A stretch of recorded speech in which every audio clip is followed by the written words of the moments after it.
Welcome to Owell's The Rhyme Bible Storybook Read Aloud series. This story is adapted from the book of Genesis, chapters 41 to 46. Joseph and his brothers. For 7 good years, while the land had rain, Joseph collected 1/5 of the grain. He put it in sacks and stored it away, for he knew they would need to use it someday. The good years ended. The bad years came. The fields became dusty without any rain. The people cried out, "There's nothing to hoe! Please give us some grain! Our crops won't grow!"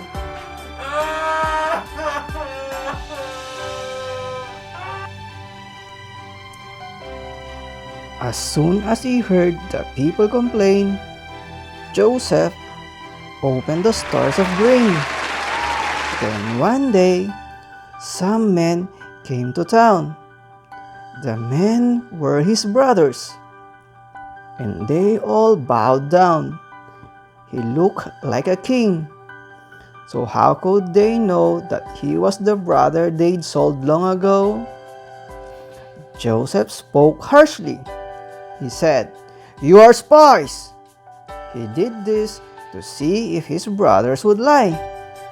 He wanted to know, would his brothers be good and repent of their sins and do what they should? "We are not spies," the brothers said.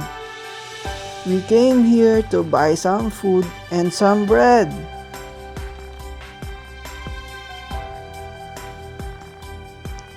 Joseph gave them some food that day. They loaded their sacks and went on their way. But Joseph had secretly opened one up and put something inside, his own silver cup. Then, when the brothers had barely left town, he sent some servants to chase them all down. They found the cup in Benjamin's sack. So they rounded them up and brought them all back.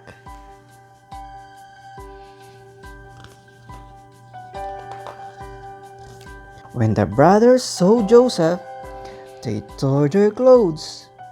They fell down before him and said, "God knows that we didn't steal and we didn't lie, but we are being punished, and we think we know why.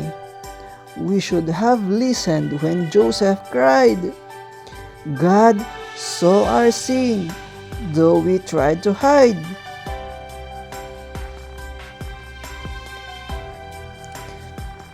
Finally, Joseph could stand it no more.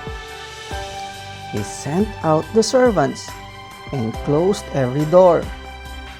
Then he burst into tears and said, "I'm the one.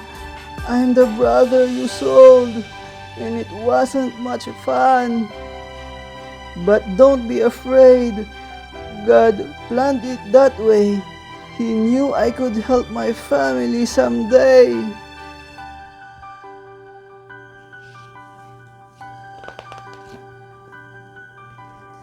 Joseph's family lived far away, but all of them traveled to Egypt to stay.